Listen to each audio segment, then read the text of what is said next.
Really? Nobody's going to say anything? Well, you tell us to be quiet. The one time. Hey there, everybody. Welcome to the Android Central Podcast. It is episode number 216 for Friday, January 2nd, 2015. I got the year right on the first try, by the way. I just want everybody to make a note of that, please. You practiced, didn't you? I didn't. You know what I forgot to do? It was like all the ancillary crap we have to do. Forgot my lower third. Look at that. There's my lower third. I forgot to change the camera thing. There, I've changed the camera thing. Man. But this you is what got the happens. year right.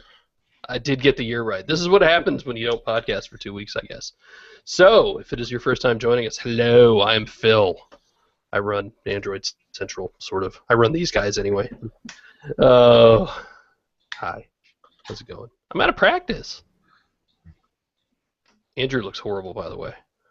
That's Andrew Martin. Thanks, Phil. I appreciate that. That's really nice of you. That's Andrew Martin. Actually, you got that weird resolution that you see on me sometimes. What would that be? Jank. Resolution jank. Anyway. I don't know. I never understand the black art of Hangouts. Jerry Hildenbrand, who also looks bad, so maybe it's on my end. No, that's just always. No, I meant you look all pixelated. Everybody looks the same and not pixelated. No, Russell does for me too, so it must be on my end. Fine. Hey, by the way, Jeez, Phil, your eyes are horrible. Russell Holly now works for us, so we're allowed to. We are required to give him a hard time. Welcome, Russell. Thank you. Sucker. Yeah. Oh my God, there's dinosaurs behind you. There have always been dinosaurs behind me. Those have been there for 2 years now. Guess I'm not paying attention. So yeah, Russell is official. He now works here, just like you guys. I gotta figure out what we're gonna do on the podcast. We can't have like 7 people on every week. We start rotating. Can I take a week off? You can take a week off. That'd be nice. That'd be nice for me. We'll see. So yeah. Here's what's going on. We're going to spend today taking a quick look back at 2014, I think. We'll just kind of, because, I mean, we haven't had anything, like, big happen in the last 2 weeks, right? No. Not really. Yeah. So we're going to do that, and we're going to talk a little bit about what's coming up next, specifically next week with CES. I'm headed out there tomorrow to Vegas. I think everybody shows up by Sunday at the latest, so it's going to be insane. We've teamed up with GeekBeat again. And Perch, Laptop Mag and Tom Scott and stuff like that. We've got our big stage set up again. We're going to be streaming live all week. I think starting Monday. Maybe, is it Monday or Tuesday? I forget which. I have to check. And then I think I help out on Thursday with that. But it's going to be pretty nuts, so it's going to be a lot of fun and nuts. Fun nuts. I ain't saying nothing. By the way, Jerry, I would like to compliment you on the color of your shirt. Yes, I got the memo. We're like Christmas twins thing. Yeah. So there's that. So, who wants to start? Russell's going to start. I'm going to start. I almost volunteered, but then I didn't. Never volunteer. Not here. No way. 2014. My favorite thing is still Inbox. Really? A lot of people who do the same thing that we do have kind of already rejected Inbox. They used it for a month or two and they decided it wasn't for them. And I've seen a couple of pretty solid articles as to why it didn't work out for some people, but it's been a really nice way of doing email for me. I'm still a big fan of it. So let's back up for those who have not been indoctrinated to Inbox. Give me in 1 minute, what is Inbox? Why would I want it? It's an email client from Google that lets you take email and do other things with it, like prioritize the way messages come in a totally different way. Boom. Is it that different? I used it and part of the reason I'm not using it now is because it still doesn't work with Google Apps, right? Right. So my work email doesn't work with it, and the other thing is, I don't want my email to be pretty. I want it to be functional. You know what I mean? I want it to be functional, but I also want there's like a layer of context that happens with Inbox that I really like, particularly when it comes to snoozing different emails.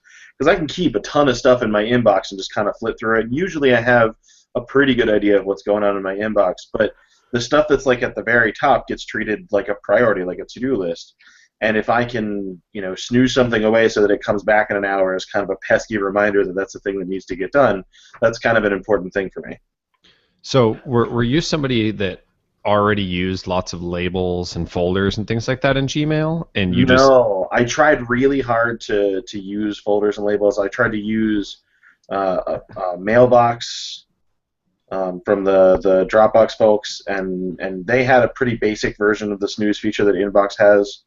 But it wasn't something that ever worked for me. The combination of the time-based snoozing and the location-based snoozing for emails ends up being a really big deal for me.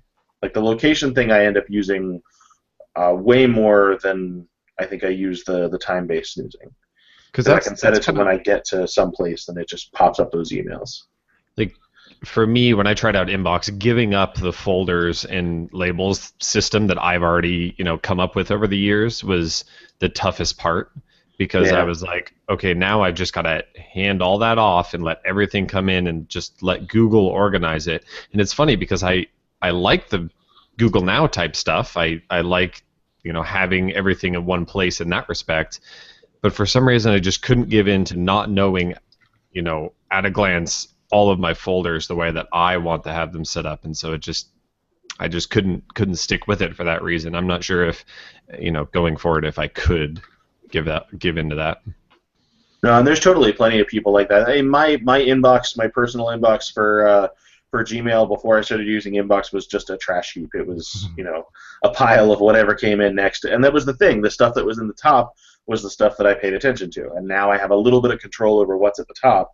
And I think it makes me a little more productive. I don't have any actual data to back that up. But. Yeah, I'm looking at my email right now, and I'm trying to think. Okay, so I'm using. What have I done to my inbox? All right, I have important and unread, starred, and everything else. I have never been here before. What's going on? That's the standard layout there. Right. Is it? Okay. Well, it's not letting me select all, which is kind of weird.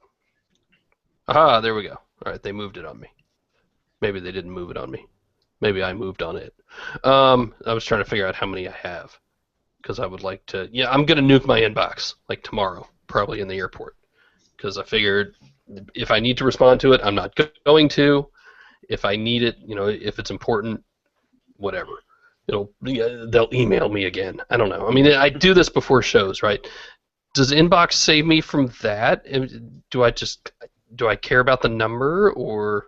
I think it makes nuking them a little easier, and it could make if there's a random couple of things that you want to pop up, like if you're traveling to something, you can specifically set emails to go away entirely and show back up when you get to New York or when you get to Vegas.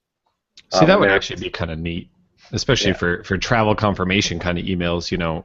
If you book a flight 3 months ahead of time, you don't really care that confirmation email is sitting there until the week of your flight or something, and then you can have it. You can have it come back around.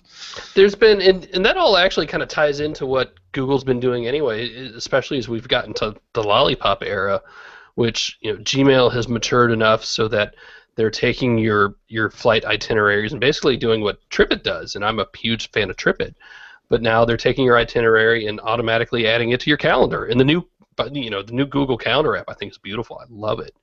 I still need like an agenda view on my home screen, but as far as singular apps goes, I think it's great. So I guess the question we need to ask again, and I know we asked this a long time, and Inbox is still way early, but is this where email is moving to, or are they just trying to make it into this really nice, interesting alternative? Yeah, I think it's going to be. It's weird because I think not a ton of people remember that when Gmail first came out, we were asking this exact same question. Because Outlook was the default for so many people then, and there were a ton of web clients out there that were basically like crappy clones of Outlook. And that was one of the things that got me to use Gmail in the first place, was that it did the threaded conversations, and that was like a huge deal when Gmail first came out. I don't feel that Inbox is going to have quite the same sway on people for a while. I think it's probably going to have a slower adoption rate than Gmail did initially. But it's entirely possible that there will be a large group of people who feel like their emails are actions and not messages. Go ahead, Jerry. I think that Inbox is more to Google than just a new email client. Some of the stuff we've seen, it's pretty obvious that Google wants one place to gather up every way to communicate with everyone else just through a Google account. You've got Hangouts and Google Plus and Gmail and everything else, but with Hangouts, they've integrated your SMS, and they took away the online and offline indicators.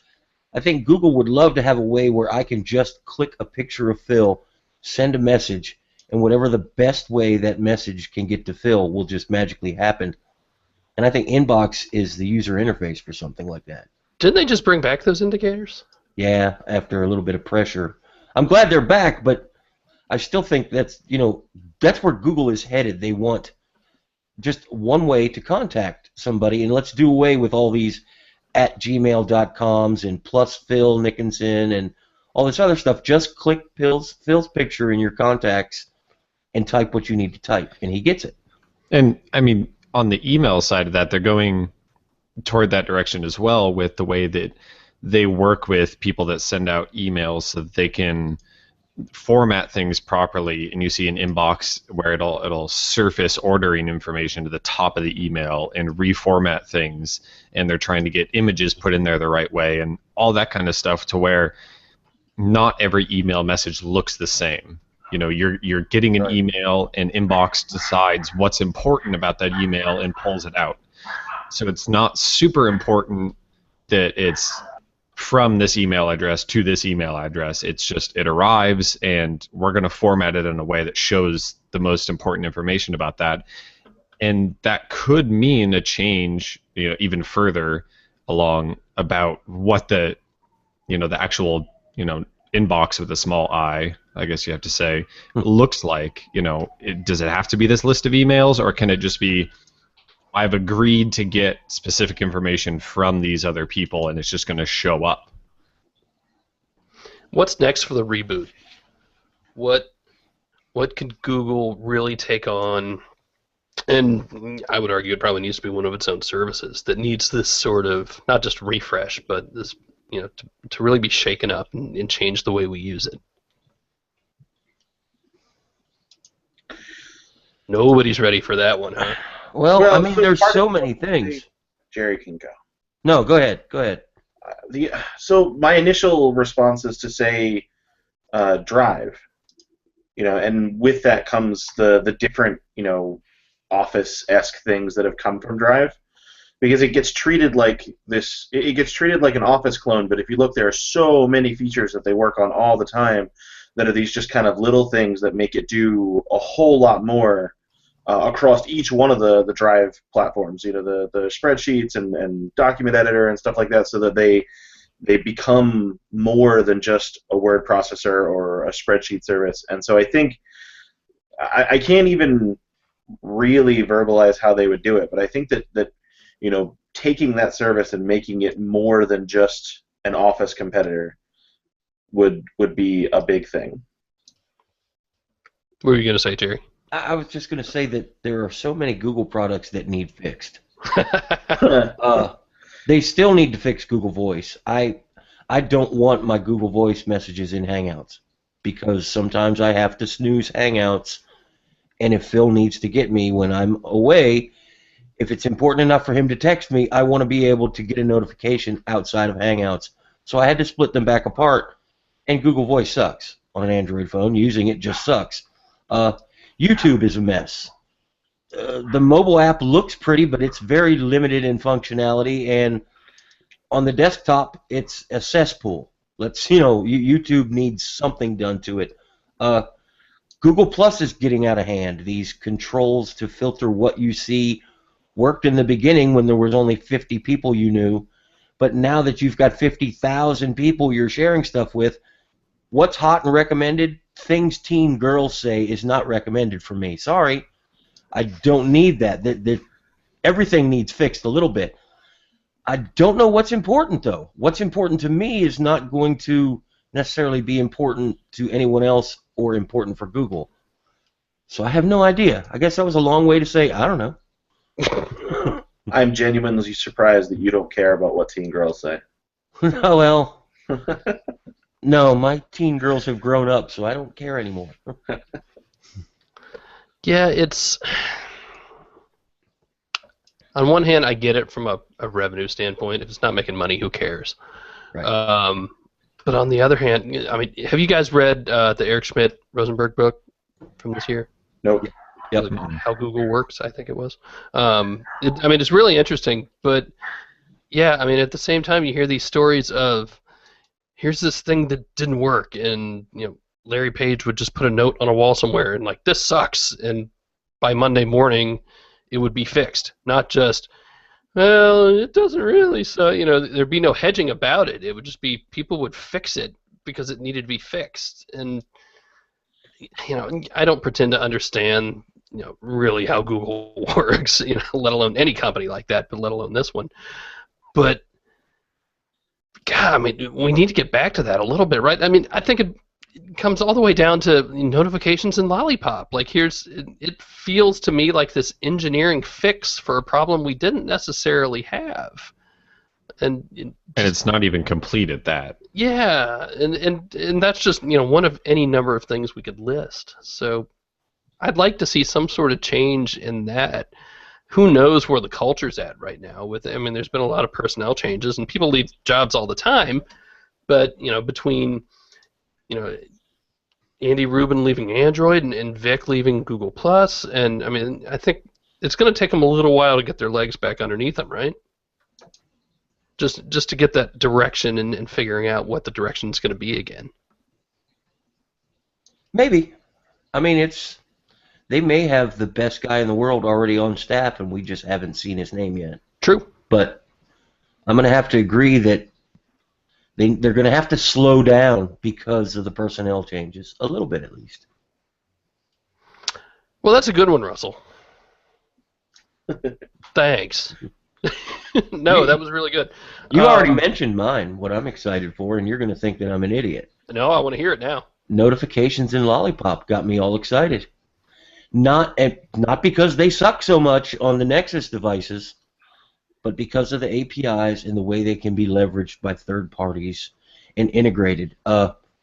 If you want me to tell you why Google made them so crappy on the Nexus 6, I don't have an answer. I don't know. But they are.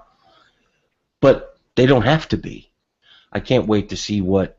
And not the upgrade to the Note 4, because that's going to be the same thing that you have with the Note 4 now. But the Galaxy S6 or the HTC M9 or the LG G4, where they've had a few months to play with these APIs and work it into their software, that's going to be some really interesting stuff to see what they can do with it. You can share the same notifications with your car, your watch, your TV. You can act on them from any device. That's maybe because we get so many notifications, that's why it's more important to us. But I think the four of us, and probably a lot of people out there listening, watching, whatever, can see how being able to wrangle those notifications from anywhere can be really cool. So Alex has been running some of these leaked builds that are out there, and he's listing right now. So if you think they're crappy on the Nexus 6, try a G3 or a GS5 on Lollipop. I mean, to be fair, unofficial, not done. We'll see, but. And Samsung can't change the user interface on the Galaxy S5. Everyone listening to this podcast would be okay with that. Well, we'll just learn it again. But think of the people you know that don't read about smartphones on the internet. They don't want their phone to start acting different and crazy all the time. Your mom would not be okay with that. Right. She'd be on the phone, Jerry, I can't answer my email anymore. So that's, I'm not going to hold that against them. But I think the future's really bright. And not just notifications, a lot of the new APIs, they're focused around, allowing something else to have a little bit of control over the way things are done. And I don't mean just an app on your phone. I mean maybe an app on your watch having some control over what goes on your phone or your TV or your car. And if we're going to have a connected future, we've got to start that way. And I agree that especially the cross-screen stuff, needs good notification sync and notification priorities. It's your move in Words with Friends doesn't need to come up on your head unit of your car when it's connected, but a incoming call does need to come up to your screen. But I think that that part is really good, of course, but as we're seeing that the implementation right now on the phone is really kind of screwed up and just not user friendly. And I think that front end is like a small portion that could be definitely fixed, because all the back end stuff seems like it's right. I mean, we're all using Android Wear devices connected to our phones, and the notification sync is awesome, and having that back and forth talking is great. So I just I wish that they would just fix the interface part on the phone, and I don't want to have to rely on seeing what Samsung and HTC do with it. It would be nice if it was fixed for all phones, not and fixed in the same way. If this were the Galaxy Nexus, or even further back than the Nexus S, that had this very basic, ugly way to use the new features, we'd have been fine with it. But now that Nexus equals a consumer brand, we want it to be polished and pretty. Yeah, and I mean, you made the comment about your mom saying I can't get my email. That was my parents when their Nexus 4s got the Lollipop update, and they accidentally got stuck in priority notifications mode, and they had no idea what that star meant, because it's not at all clear to anybody that's a regular user what that means, or why you're not getting notifications now. At the same time, my brother's Nexus got it, and he said Lollipop is the best version of software his phone's ever had. So it's a little funky right now, and it's not very user friendly the way it is. And like you said, for Nexus doesn't necessarily mean phone nerd anymore. Right. But that star means that you can be driving in your car and get a notification or hear your phone ring, and you can tap your watch and answer it through your car stereo, and not have to worry about a Words with Friends notification coming through. So the groundwork is there, and that's what I'm excited about, not the poor implementation on my Nexus 6. Right, that part is fixable. Right. And much easier to fix than reworking the entire back-end notification system again. What about you, Andrew? What's your one big thing from the past year that has you just all excited? That has me excited going forward. Well, I think it's two different things. Looking back, at the progression of 2014, I liked what manufacturers did with Chromebooks, and I think that we actually got a few Chromebooks that weren't steaming piles. Which you couldn't necessarily say about 2013. Most of the Chromebooks were kind of bad, and there were actually a couple that were, as somebody who uses expensive computers, there were a couple that came out that I was actually happy to use on a daily basis for a fraction of the cost, and that's kind of the goal of Chromebooks, but they always came up short with kind of crappy build quality and displays and things like that. So I'm more interested to see what they do, going forward. Like, are they going to continue this to where we're getting really solid, like $400 to $600 Chromebooks that compete with the $1,200, $1,300 Windows laptops? I'm not sure if that's going to happen, but that's the progression that we're on our way to. And I know Chromebooks aren't the most glamorous things ever, and I think that they can be as sales start to increase and manufacturers start to actually put some time behind. Right now, they're a little bit of, we scraped up these parts off the floor from these other laptops that we make money off of, and we're going to make a Chromebook with them now. I hope that there's a little more Chromebook first thinking behind some of these models going forward. Not the most glamorous thing ever, I know, but I don't disagree that I think it's an important one. I was trying to think. I pulled out, what was the old the white Samsung one, like one of the first ones, one of the first. That God. Series 3 that we got Did at you- Google I/O. do you put it straight into the trash bin when you? I took don't it know out? because I got to find the charger, which I might or might not have. Right now, it's good to level out your couch if one of the legs. Yeah, no, I was gonna give it to my 8-year-old and see if it would work for her at all. It probably would. That'd be great for that. Yeah, if I can charge it, we'll see. I'll worry about that when I get back. But I mean, the more I think about it, like, what else does she need besides a web browser? Well, That's it. Chromebooks aren't glamorous because we made them not be glamorous.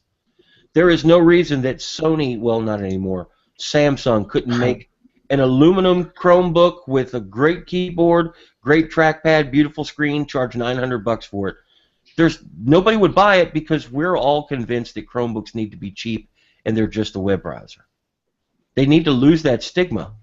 And that's why I'm happy about this general progression towards, okay, we have a little bit of higher end model, 6 months later a little bit higher end model, to where now you can spend in the high $300s, low $400 area, and people are buying those in some small amount. Obviously they're not selling as well as, last year's Acer for $179 or something, but I think that it's this gradual step towards people accepting a little higher end, that I'm not sure what the ceiling is. Like you said, Jerry, I'm not sure if people are going to buy the $900 Samsung Ultrabook style one, but it's at least a step in the right direction where there's something out there that somebody like me would actually use. Another interesting thing, Chromebooks right now are where Android phones were when the Nexus 1 came out.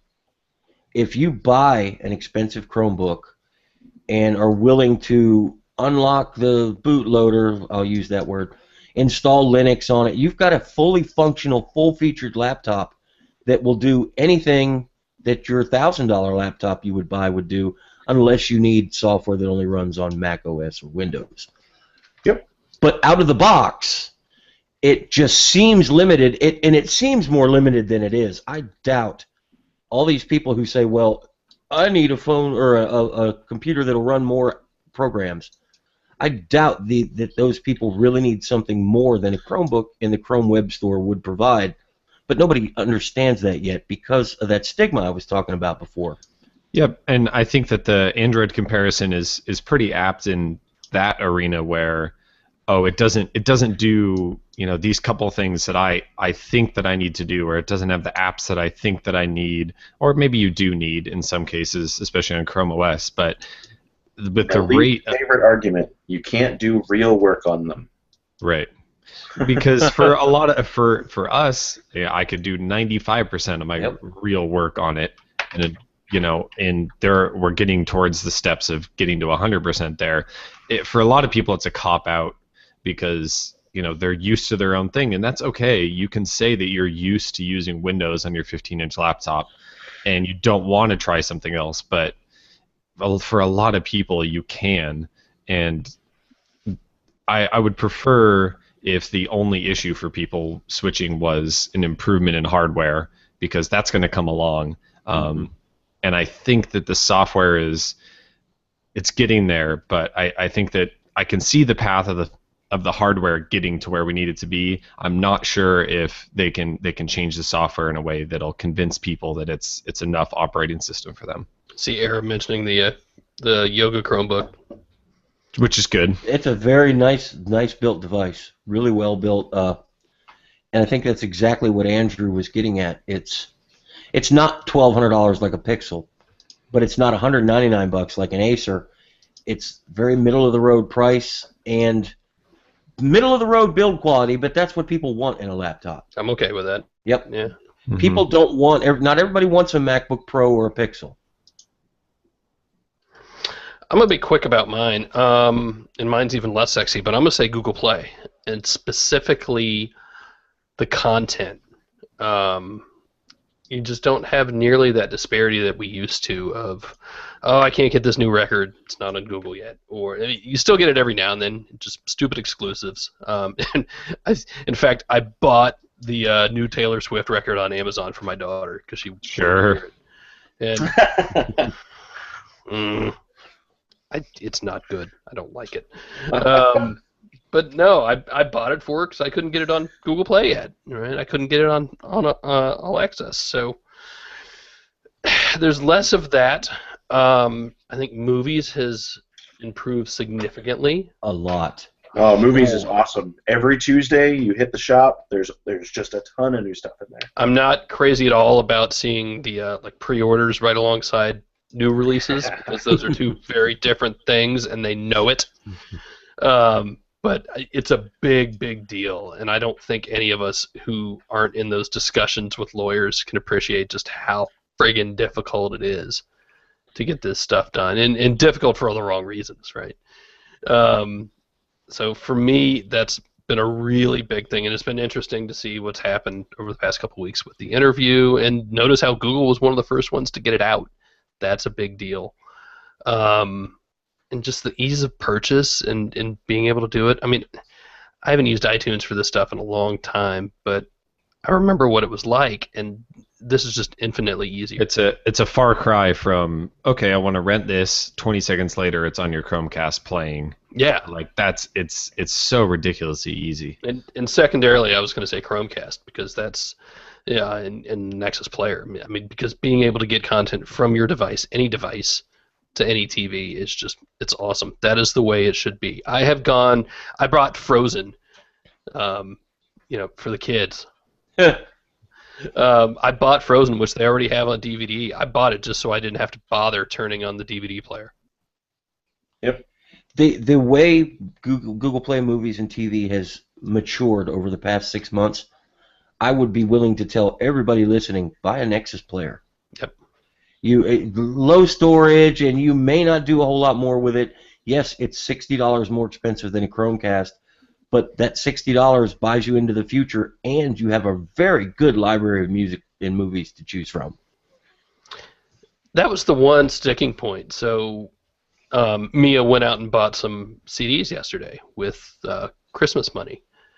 And I'm sitting there looking at them like, what the hell do I do with these things? It's been so long since I used one. She's walking around the house with this ancient, cheap, portable DVD player using that to play her CDs with headphones plugged in.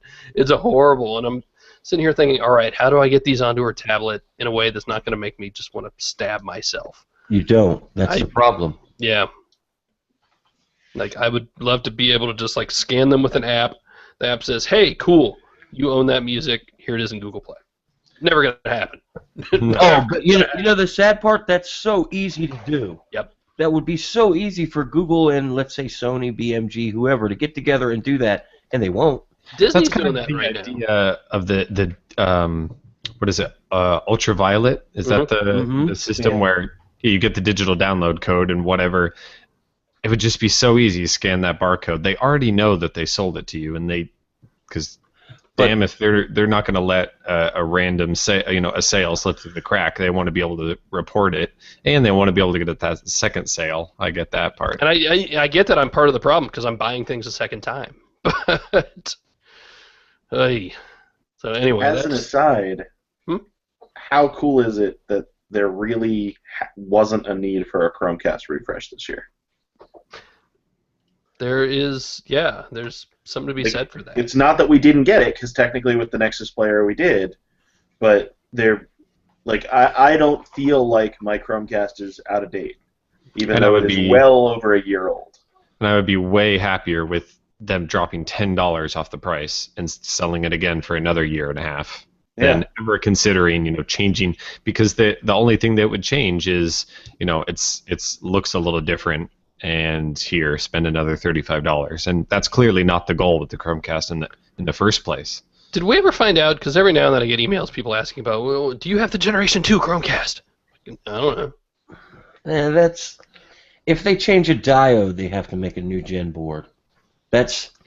Sometimes that's a real thing, but other times it's just a technicality that really doesn't need work. All I know is I got one of the first ones they ever made, and it works perfectly, and there's nothing that I can do that somebody else that ordered one a year later can't. I would like to see, and Air's yelling at us, I would like to see 5 gigahertz, yes. And that's not wrong. So many things in my house are 5 gigahertz supported, and it would be nice if there was a 5 gigahertz version of the Chromecast, but it's still not like a deal breaker. That's not something that warrants a re-release of a new version. That would be Right. something, again, that would be something just on the inside. They say, at this point, we're just, everything going forward is going to have 5 gigahertz support. That increases your price and makes you need to have your router closer to the Chromecast. I hope they don't do it.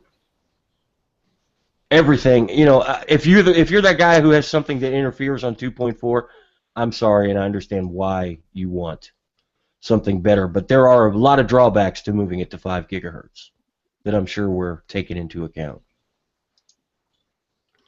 Yeah, no. Everybody hates Jerry. Well, it's a power. The 5 gigahertz in most cases is a power requirement. It has to be increased. It's like the Amazon Fire TV stick. It grumps at you if you use anything other than the official charger when you connect it to the television, and all of that has to do with power consumption, because the default, just like the Chromecast, is to want to plug it into the television. And the television USB port is not going to output enough juice to keep that thing running. Yeah, look at the size of the, I don't know if you had a regular Fire TV, but that thing has a pretty hefty power brick on it. Mm-hmm. Yeah. And, that's part of the deal. And I would love to see Amazon open up a little bit, please. I know they can't. I get why, but it's the one thing missing. Oh, man. All right. So that was my thing. Let's take a little break just for a minute. When we come back, we will do some Q&A, and then we will launch into 2015, and specifically CES. Is it over yet? Can I go home now? No. All right. We'll be right back.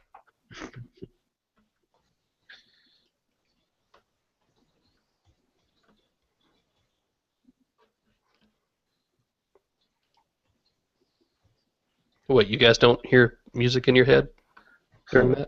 No, I hear other things in my head that I'm not supposed to share. Jerry!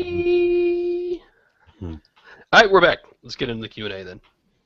We are officially back. Lars writes, before the show starts, we'll do it halfway through. That's all right with you, Lars. Do you guys think Sony and HTC will provide a Google Play edition of their upcoming flagships, the Z4 or the M9? No. I think the Google Play experience is dead. I think it's in the serious limbo, at least. Yeah.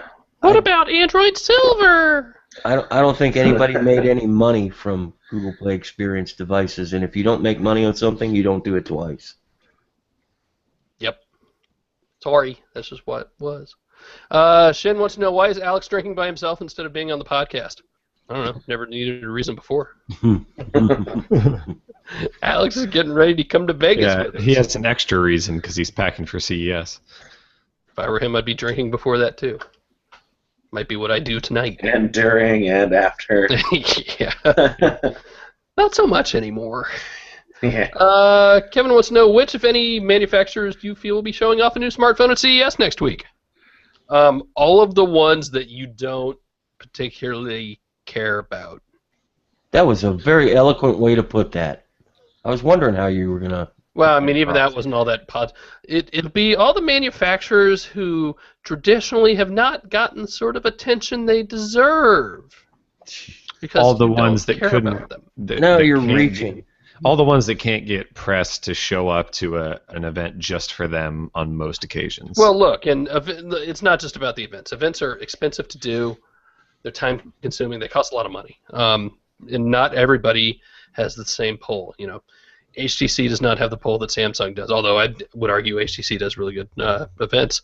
You know, none of them does quite an Apple-type event, although Samsung puts on quite the spectacle. You know, Motorola stuff is usually even more subdued than that. You know, each one's different. I get that, but no, these are just you know, it's going to be companies that don't have big footholds in the U.S. or North America in general.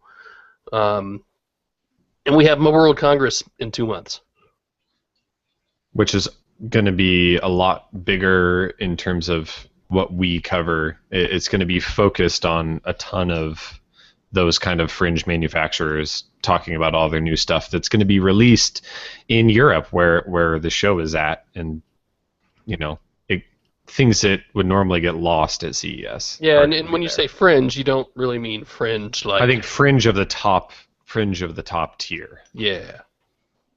When you look at the market share numbers and they add up to 70%, this is that other 30% that's split between 10, 15 other manufacturers. Yeah, that's about right. I mean, it's not to say there won't be a lot of cool stuff there. There absolutely will. But God, you go through this every year. You've seen the headlines. Galaxy S6 to be announced at CES. No. HTC M9 to be announced at CES. No. It happens every year. The same people just start repeating this crap. It's not happening. Sorry. No, I'm not even sorry. I'm not sorry at all. Can't make me be. I believe they call that a sorry, not sorry. That is correct. Ryan asks, is 2015 another iterative year for Android, or will we see more innovation this year? Android Wear, Android Auto. Okay, Google, open my garage. Stop. Iterative. Yeah. Iterative. What is iterative? I think anybody that says that should be forced to go work as an intern in a Google developer office for a week. Just because the pretty pictures haven't changed doesn't mean it's not a huge, huge, huge undertaking to do iterative stuff. And to kind of answer the question at the same time, we saw a pretty solid framework with material design. They're gonna build on that. That's what's gonna happen next. They're not just gonna go, hey, so we changed our mind about this whole everything kind of looks like weird floaty paper thing, and we're gonna go back to rectangles and Tron colors. And you listen to any interview about it where they're talking, and it was years in the making. They didn't just start this, last year, right after KitKat. Yeah. And everybody, we know Ryan. Grumpy old man, but Ryan knows. Ryan knows how this stuff works. He just needed to be. Ryan likes to hear his answer. Yes, he needed me to be grumpy, so I was grumpy. Let's see. Matt asks, going into 2015, do you think smartwatches will primarily be made by the existing tech manufacturers, or will the more traditional watchmakers join in as they become more popular? Yes. I was thinking about it. So, Alcatel announced a smartwatch today. But you're not going to see watches from even second-tier watchmakers, smartwatches, until they make money. Right. No, Alcatel announced one. It's running some proprietary OS. I don't even know what it is yet. But I got to thinking, how long before we find out that Pebble is behind? The Pebble essentially has white-labeled its OS for any number of people. Sure. I think that it would be smart just from their perspective. I don't know how much that'll help, the number of devices running the Pebble OS or anything like that. From my perspective, it's that the thing is they're fighting with Android Wear, which is really good and easy to implement on, compared to creating your own smartwatch system and doing it all from scratch. So the only reason why I think that we're going to see more manufacturers get in on the game is mainly that they have this pre-built Android Wear thing that they can take and put on their hardware. Whether or not it's going to make money is something entirely different. And I agree with Jerry, they're not going to throw half of their marketing budget behind some new smartwatches that they know aren't going to sell and are way more price sensitive than what these manufacturers would be normally wanting to sell their watches for. But I think the fact that Android Wear is pretty much just like we've seen with phones. It's there for anybody to take and put on their watch, and it seems to run pretty well if you put it on there correctly. Well, is it there for anybody to take and put on their watch yet? Well, we don't know how that's going to work. It seems pretty open for a company to, if they want to be on Google's terms. I know what Andrew means, but right. I don't think it's going to be open. You can download it, build it yourself, and functional. There may be an open version, but it's not going to be worth a crap. Sure, but I don't think that the situation right now, I don't think the reason why we haven't seen more manufacturers in there is that Google is rejecting second and third tier watch manufacturers. I think that if they wanted to do it, they could do it, and they go talk to Google and they say, we want to make a nicer looking Android Wear watch The problem is on the manufacturer side.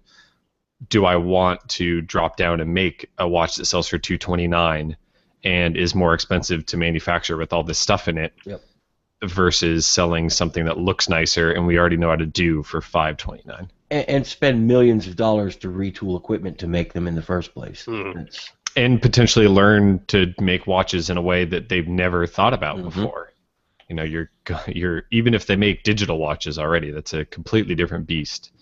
As long as the guys at Virtue hand assemble a $2,000 crazy orange leather watch running Android Wear, then I think everyone will be happy. Are we going to see Google buy a watch company for like 6 months and got it? See, I don't think they need to do that. They could acquire because you say watch company. Well, until now, LG wasn't a watch company, but they made two watches now. Yeah, is LG now a watch company? That's part of the question here too. I mean, do we think that smartwatches are going to supplant traditional watches anytime in the near future? If so, then LG is now a top-tier watch company. Well, and these manufacturers that make mid-tier, low-end smartphones are way closer to being able to have the expertise to make an Android Wear watch than Fossil is. And you would never say that, Blue is a watch manufacturer, right, but they're way closer to being able to, put stuff, for smartwatches into a little watch form factor than Seiko is. I think Fossil's a bad example because I think I really think they're gonna surprise us with something very nice, and not something that they did entirely themselves. I have a feeling some people from Mountain View are hard at work to make their product great, as it should be. Fair enough. But Sarah is reminding us that Google did in fact buy Whim. Yeah, tell me what they've done. I used a Whim watch once. It was awful.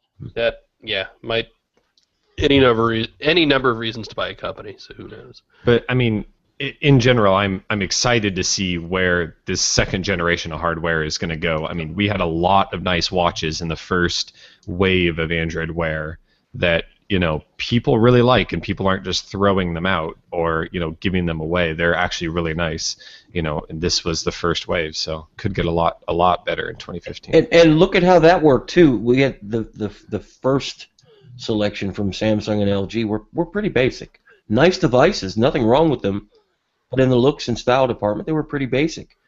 And that was a matter of time. I think so. That was a matter of time. Okay. Let's look at the G Watch R just right after the G Watch. You give Motorola and LG a little bit more time, they bring out something more fashionable. Yeah. You give ASUS even a little bit more time, and they bring out something that maybe if it doesn't appeal to you, but generally everybody says it's very well built, resembles a traditional watch, and it's a beautiful piece of equipment. So that's always going to be at play, and next version is going to be better than this version. I get that people, I'm already getting emails probably. You quit talking about watches, but this is where it's going, guys. It's watches, it's cars. Eventually, and I want to transition into 2015. The cars still remain for me, I think, a huge deal. I'm really excited about that. I think it's super important. I can't stress that enough. I'm going to drive home in a minute and watch somebody on their phone. It's super important, but it's going to take doing it right for it to matter.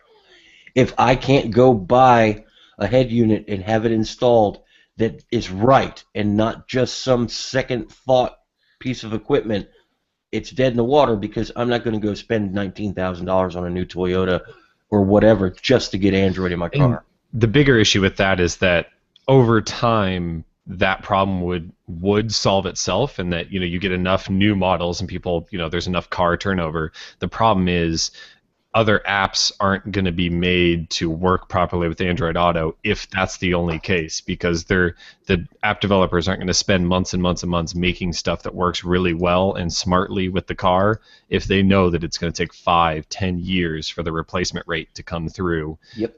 And get that in enough head units. So, and we've seen, like, Phil, what was it? The Parrot? Didn't Parrot make a... And they there work. are a whole bunch out there, actually. And Sony's got stuff. Yeah, and they're pretty cool. But they're not going to be on the level that we've seen demonstrated by NVIDIA and Audi. I would really like to get something for my car. Me I too. think because I'm going to have this one at least for a few more years. Like, I really want something now, and I just can't bring myself to do it now. And yeah, it's a super important space. We're going to see a lot more this week, by the way. We know Hyundai's going to be there with stuff. Who else do we know of? I just want to see Kenwood and Pioneer and JVC there with stuff. Yeah. That's what I Or need to see. Sony. Right. So that's really what I'm looking forward to this next week. I mean, we know we're going to get some minor phone stuff. I mean, for all you guys worried about that. We're in that time of year where we all get excited about CES, and there's not going to be a lot of phones. And we go through this every year. It's going to be more on the tablet side. Yeah. But There's going to be tablets. There's going to be a lot of crap. There's absolutely going to be a lot of crap. Android is more than phones now. Yep. This other stuff is just as important to Android because you have to move forward, and they're done with phones. I mean, phones are going to get better, but Google has done everything you can do with a phone right now until they think of a new idea. But getting the rest of the stuff connected, that's what I was excited about, and that's going to get better. So I'm really interested in it. Andrew, what are you looking forward to? My second thing was looking forward to what happens with Android Wear in 2015. Are we going to see a huge software update, or was this big bump to Lollipop? Is that what's going to carry us through 2015? And all the difference makers are going to be on the hardware side. It'll be interesting to see which hardware makers continue. Are we going to see Samsung put out another one, or was the Gear Live kind of just they were just going to try that and see how it worked? I think we know that it seems like LG, after releasing 2 watches, is clearly, they're in the path. They like making Android Wear stuff. What's HTC going to do? Are we going to see these more, traditional watchmakers get in on the game? Are we going to see ASUS release something more like what it was rumored, $99 Android Wear watches? Right now, there's not. I mean, of course there are options, but we have 5 out there, 5 6 major ones out there, and they, they're all kind of the same, and the prices are kind of the same. Are we gonna just see more of that, or are we gonna see real hardware changes, things like that? I have a real hard time, unless you're a nerd and want to have these new toys early, and have the money to burn. I have a real hard time, recommending any of these just yet. I went through that early. Around Christmas. I thought about getting one of the discounted G watches for my brother for Christmas, and he's kind of nerdy, but not on our level nerdy about Android stuff. And I thought, is this something that he's actually going to wear, or is he just going to go back to a regular watch? Because it's kind of a novelty type of thing. And I decided against it because I just don't think at this point, for non-super nerds, the Android Wear stuff offers enough to make it worth not wearing your other watch that looks kind of nice and doesn't give you notifications, but they probably don't care about that in the first place. Yeah, well, and I've already done the stupid nerdy crazy early adopter thing with things that you strap to your face instead of your wrist. So it's been a lot easier for me to be calm about Android Wear and choosing which one. And I definitely think that the stuff we're going to see next year is going to be way closer to stuff that I would recommend to people. I agree. Russell, what are you kind of looking forward to? And Russell's going to be with us in Vegas, by the way. What are you looking forward to seeing? I want crazy robot house stuff. I want more companies that are doing smarter things with the stuff that gets connected in the house. We've got a ton of disparate technology, and I want more people to talk about how we're going to bring them together, because it's not. I don't feel like it's totally irresponsible to put the onus for all of that on each one of these companies. Like, it's hard for these companies to go and add adoption for everything, and we see stuff like Nest can interact with a ton of different stuff, and Philips Hue can interact with a ton of different stuff, and the GE Wink program has plugins for like everything that you can put into your house. And so the new stuff that comes out, I really want to hear about how they're actually helping people, and how they're going to play nice with some of this existing stuff. I agree. I started playing with cameras this week and seeing what works with Nest and what doesn't, and how they do, and like I did that connected sprinkler system last year, and it's still hooked up and it works great. It will talk to Nest, and if Nest detects a fire, it will turn on my sprinkler system outside, which I'm sure the people responding to the fire will appreciate being hosed down on their way. And they'll quickly break it as they try to put out the fire in your house. Yes, Jerry. To be fair, as long as you use the correct piping, you could run a sprinkler head inside your home. That's They true. could be connected by that as well. So that's a really cool feature that we're making fun of because it's funny, but it's a nice feature. In its current implementation, yes. Right. Yeah. But I think Russell nails it, and I think the central control point for all that stuff is your Android TV, not the little box that you can put on your TV, because we know those are coming. You know, Google already has one you can buy if you really want one. But I mean, you go buy a Sony or an RCA or Panasonic or LG or whoever television, and instead of their crappy Java-based UI for smart TV, they have full-blown Android TV built into it. Yep. That's big, because that gives you the entertainment features that you want. You get Hulu Plus, Amazon, Netflix, everything is built in, but it also gives you that central control point for everything that's connected, because for most people the TV is still in that room where everything, everybody meets, everybody's there together in your living room, and you could turn your sprinkler on, for example, if it's dry and you think it needs an extra watering, or turn your car on in the winter and kick the heat on for 10 minutes before you go outside, right while you're watching the Weather Channel. And we need a hub. If we're going to have smart stuff, we need a central hub. It's nice to think that everything can be standalone, and while that works well in some theories, you still need a central hub where you can control everything. And that, I think, is going to be your TV. My favorite dead horse to beat right now is the Sci-Fi Channel app. Has this feature called Sci-Fi Sync, and it grabs. Right now, I think it only works with like the Sharknado movies, but it will sync with the smart lights and play along with the smart lights. It is the coolest thing. Yep.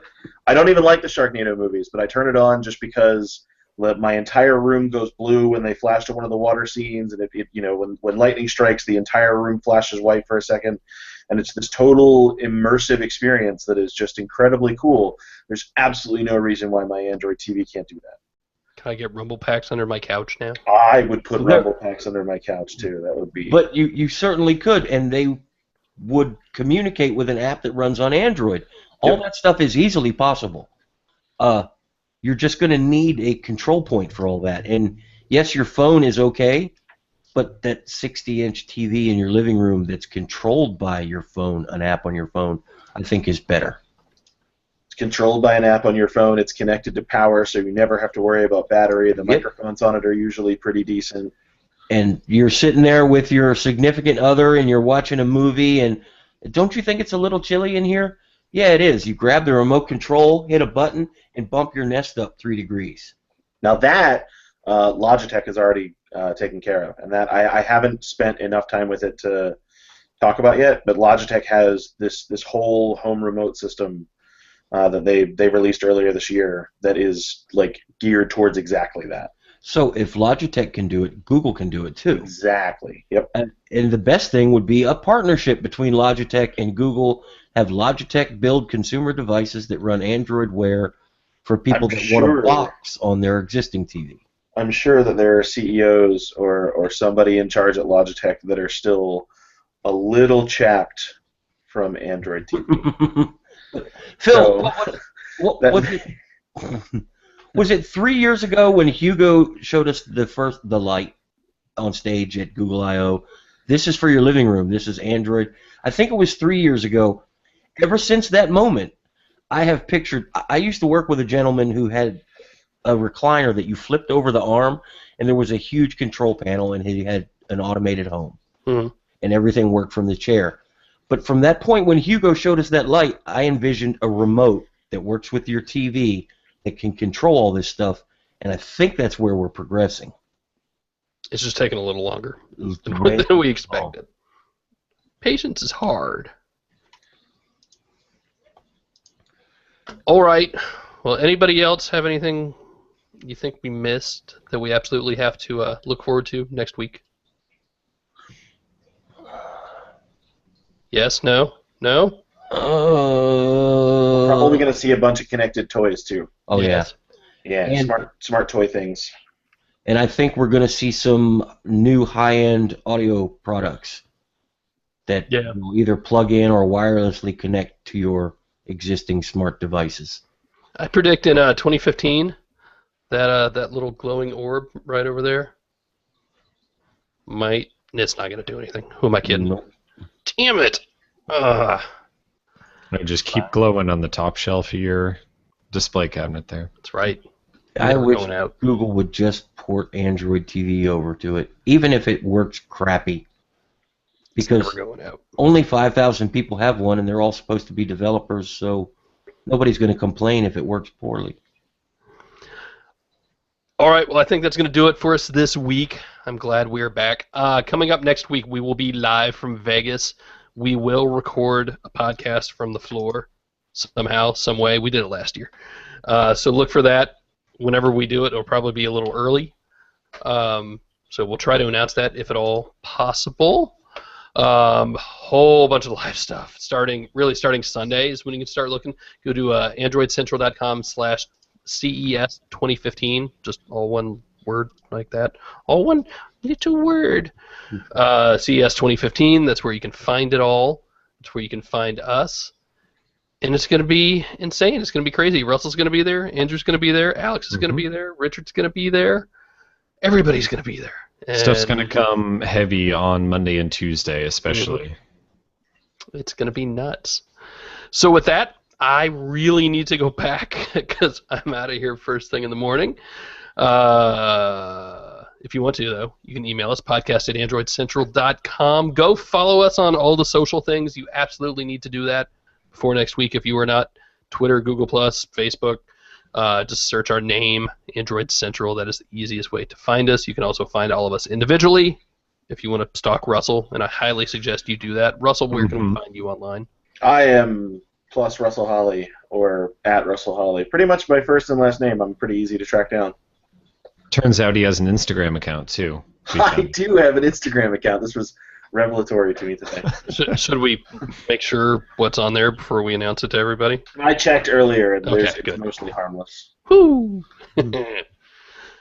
So there's that. Jerry, Russell, Alex.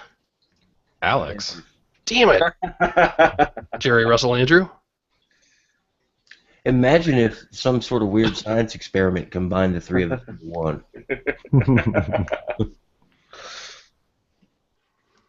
That would be creepy. Alex would really be glad that he was packing for CES on the show if that was the case. All right, so that's it. We will be back at you somehow next week. Stay tuned. See ya. Bye-bye. Adios.